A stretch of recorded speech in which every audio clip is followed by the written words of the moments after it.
Hi hello சினிமாலே viewers இன்றைக்கி சினிமாலே டியூனப்பில் நாங்கள் அடுத்து பார்க்க போகிறது சிங்கப்பூர் சலூன் திரைப்படத்தோட ட்ரெய்லர் வந்து வெளியாகிருக்கு. இது ஆர்ஜே பாலாஜி அவர் நடிப்பில் வெளியாக இருக்கிற படம். இந்த படத்தோட ட்ரெய்லர் எப்படி இருக்கா அப்படின்னு சொல்லி நாங்கள் பார்க்கலாம். இந்த படத்தை பார்த்தீங்கன்னு சொன்னால் கூகுள் வந்து இயக்குறாரு. டாக்டர் ஐஸ்வரி கே கணேஷ் அவங்க வந்து ப்ரொடியூஸ் பண்ணுறாங்க. சாங்ஸுக்கு வந்து விவேக் மோர்வின் வந்து மியூசிக் பண்ணியிருக்காங்க. அதே நேரத்தில் பார்த்தீங்கன்னு சொன்னால் பேக்ரவுண்ட் ஸ்கோர் வந்து ஜாவேத் ரியாஸ் அப்படின்ற ஒரு பேக்ரவுண்ட் ஸ்கோர் பண்ணியிருக்காரு. ஒரு ஹேர் ஸ்டைலிஸ்ட் நினச்சா இந்த உலகம் ஒருத்தனை பார்க்குற பார்வையை மாற்ற முடியும்னு சுகுமார் வந்து டிஓபி ஒர்க் பண்ணியிருக்காங்க. செல்வா ஆர்கே அவர் வந்து எடிட்டிங் ஒர்க்கை வந்து கையாண்டிருக்காங்க. இந்த ட்ரெய்லரை கட் பண்ணது வந்து பிரதீப் இ ராகவ் அப்படின்ற ஒருத்தர். எக்ஸாம்ஸ்லாம் நல்லா தான் ஸ்கோர் பண்ணியிருக்கீங்க, அப்புறம் ஏன் இந்த ஆஃபர் வேணான்னு சொல்கிறீங்க? இப்போ இந்த ட்ரெய்லர் எப்படி இருக்குன்னு பார்க்குறதுக்கு முன்னாடி இந்த படத்தில் ஆர்ஜே பாலாஜி, சத்யராஜ் வந்து மெயின் லீடாக பண்ணுறாங்க. அவங்களோட மீனாட்சி சௌத்ரி ஹீரோயினியாக பண்ணுறாங்க. கிஷன் தாஸ் மற்றும் on Sheetal, Thalaivasal Vijay, John Vijay முக்கியமாக ரோபோ சங்கர் ஆகியோர் வந்து சப்போர்ட்டிங் ரோல்ஸ் வந்து பண்ணியிருக்காங்க.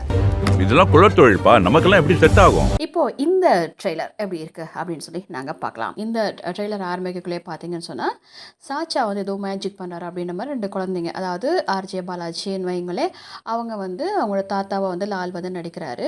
சிங்கப்பூர் சலூன் அப்படின்ற ஒரு கடையை வச்சு முடித்திருத்தம் வேலை செய்கிற, அதாவது பாபா சலூன் வச்சு செய்கிற வேலையாக இருக்காங்க.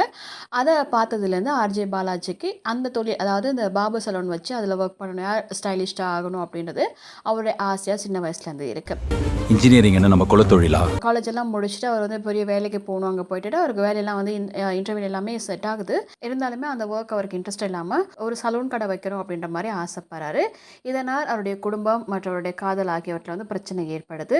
ஒரு வழியாக இதை சமாளித்து ஒரு பெரிய அளவில் ஒரு சலூன் கடை வந்து திறக்கிறாரு. சலூன் கடை திறக்கிற டைமில் பார்த்தீங்க சொன்னால் அங்கே தான் வந்து ஒரு ட்விஸ்ட் இருக்கும். இதில் வந்து சிறப்பு விருந்தினர் வந்து லோகேஷ் கனகராஜ் வந்து வராங்க. அந்த ஓப்பனிங் செரமனி அப்படின்னு ஒரு விஷயம் இருக்கும் இல்லையா, அந்த மாதிரி இடத்துக்கு. அதே டைமில் பார்த்தீங்க சொன்னால் இந்த சிங்கப்பூர் சலூன் அப்படின்ற ஒரு அந்த ஷாப் வைக்கிற டைமில் அவங்களுக்கு ஆப்போசிட்டில் வந்து வில்லன் டீம் இருப்பாங்கள்ல, அவங்க தான் பார்த்தீங்க சொன்னால் ஜான் விஜய் டீம். இந்த ஆர்ஜே பாலாஜி அவருடைய சலூன் வந்து நல்ல லெவலில் போகிறனால அவங்களுக்கு வந்து வருமானத்தில் அடிப்படுது.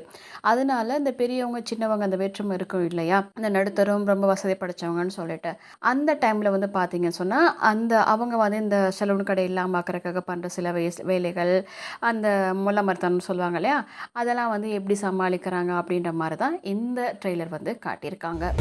நம்ம மேரேஜ் ஒர்க் அவுட் ஆகாது கதிர். அதுலேயும் இந்த ட்ரெய்லர் முழுக்க பார்த்தீங்க சொன்னால் ஆர்ஜே பாலாஜி அவருடைய பாயிண்ட் ஆஃப் வியூவில் அவருடைய வாய்ஸ் ஓவரில் வந்து நரேட் பண்ணுற மாதிரி இருக்குது. அதாவது ஒரு ஹேர் ஸ்டைலிஸ்ட் நினச்சா அந்த உலகத்தில் இருக்க ஒருத்தரை வந்து அவங்க பார்க்குற கோணத்தை வந்து மாற்ற முடியும். அந்த ஹேர் ஸ்டைல் மாற்றினா சில விஷயங்கள் மாறும்னு சொல்லுவாங்க இல்லையா, ஆள் பாதி ஆடை பாதி அப்படின்ற மாதிரி ஹேர் ஸ்டைலிஸ்ட் வந்து எவ்வளோ முக்கியம் அப்படின்றத வந்து சொல்கிற மாதிரி அவங்களோட சாட்சி அவங்க பண்ண அந்த ஒர்க்கை வந்து அவர் வந்து ட்ரீம் பண்ணி பார்க்குறாரு. ஒரு ஃபேஷனை நோக்கி நம்ம போகிற டைமில் நிறைய பிரச்சனைகள் வரும். அதாவது ஒரு குலத்தொழில் இதெல்லாம் நமக்கு எப்படி செட் ஆகும் அப்படின்னு சொல்லிட்டு தலைவாசல் விஜய் சொல்கிறாரு. அப்போ பார்த்தீங்கன்னு சொன்னால் இன்ஜினியரிங் என்ன நம்ம குலத்தொழிலா அப்படின்னு கேட்குறது வந்து எல்லாருமே பிடிச்ச ஒரு விஷயமா இருக்குது. ஏன்னா இன்ஜினியரிங் படிக்கிறவங்க வந்து தான் இப்போ நிறைய வேலையில் இருக்காங்க. ஸோ அதை வந்து கலாய்க்கிற மாதிரி உங்களுக்கு தெரியும் ஆர்ஜே பாலாஜியோட ஸ்டைலில் வந்து கலாய்ப்பு எப்படி இருக்குன்னு சொல்லிட்டு அதை வந்து சொல்கிற அந்த விதம் வந்து பார்க்குறதுக்கு ரொம்ப நல்லா இருந்தது. அதுக்கு நான் சொந்தமாக பெருசாக சலூன் ஆரம்பிக்கணும். அவருக்குள்ள ஒரு லவ்வும் வருது. அந்த லவ்வில் பார்த்தீங்கன்னு சொன்னால் நமக்குள்ள ஒர்க் அவுட் ஆகாதுன்னு சொல்லிட்டு ஒரு பிரேக்கப்பும் நடக்குது. அதுக்கப்புறம் பார்த்தீங்கன்னு சொன்னால் மீனாட்சி சௌத்ரி அவங்க பார்க்குறாங்க. பார்த்ததுக்கப்புறம் அவங்க ரெண்டு பேத்துக்குள்ளேயும் வந்து லவ் செட் ஆகுது. ஸோ மீனாட்சி சௌத்ரியோட அப்பாவாக தான் கண்டிப்பாக வந்து சத்யராஜ் இருப்பார். ரெண்டு மாப்பிள்ளைகளையும் ஒன்னா ஒரே பார்ல பாக்குற பாக்கியம் எந்த மாமனார் கிடைக்கும். ஸோ இந்த டைமில் பார்த்தீங்கன்னு சொன்னால் அவர் வந்து பெரிய ஒரு சலூன் எல்லாம் வச்சு ஒரு பெரிய ஆளாக ஆகிற டைமில் வந்து வீட்டில் கல்யாணத்துக்குலாம் ஓகே ஆகிற மாதிரி இருக்குது.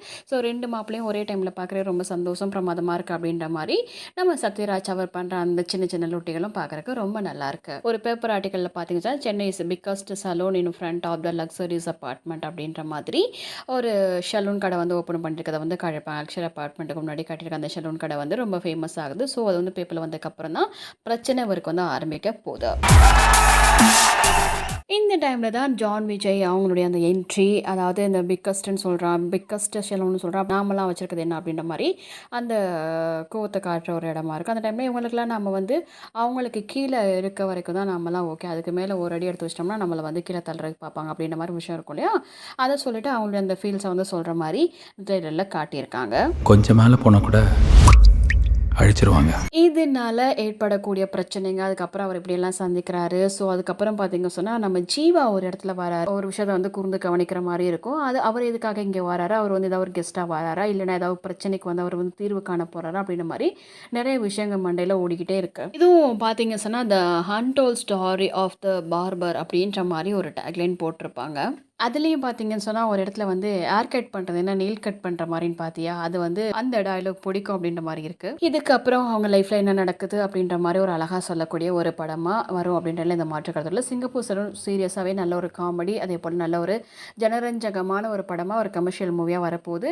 நான் வேர்ல்ட்ஸ் இன்டர்நேஷ்னல் அவங்க வழங்குறாங்க. அதுவும் கூகுள் பார்த்தீங்கன்னு சொன்னால் இதற்கு தானே ஆசைப்பட்டாய் அப்படின்ற ஒரு பிரமாதமான படத்தை தந்தவர் அவருடைய படம் இது. ஆர்ஜே பாலாஜி சொல்லவே தேவையில்ல, டைமிங்கில் செம்மையாக கலக்குவார். சூப்பர் ஹிட் ஒரு படம். மூக்குத்தி அம்மனுக்கு அப்புறமா அவருக்கு கிடைக்கும் அப்படின்ற மாற்று கருத்தில். இந்த படம் பார்த்தீங்க சொன்னால் ஜனவரி 25 வேர்ல்டு வைட் வந்து ரிலீஸ் ஆக போகுது. ஸோ நாங்களும் இந்த படத்துக்காக வெயிட் பண்ணலாம். இந்த ரிவ்யூ பிடிச்சிருந்துச்சுன்னு சொன்னால் லைக் பண்ணுங்கள், கமெண்ட் பண்ணுங்கள், ஷேர் பண்ணுங்கள், மறக்காமல் கீழே இருக்க பெல் ஐக்கானை கிளிக் பண்ணுங்கள். இது வரைக்கும் நீங்கள் சினிமாவில் யூடியூப் சேனலை சப்ஸ்கிரைப் பண்ணணும்னு சொன்னால் இப்போவே சப்ஸ்கிரைப் பண்ணுங்கள். கோலிவுட் தொடங்கி ஹாலிவுட் வரைக்கும் உடனுக்குடனான அனைத்து சினிமா செய்திகளையும் தெரிந்து கொள்ள சினிமாலை யூடியூப் சேனலை சப்ஸ்கிரைப் பண்ணுங்க. மேலும் Facebook, Twitter, Instagramமில் cinemaalai.com ஃபாலோ பண்ணுங்க.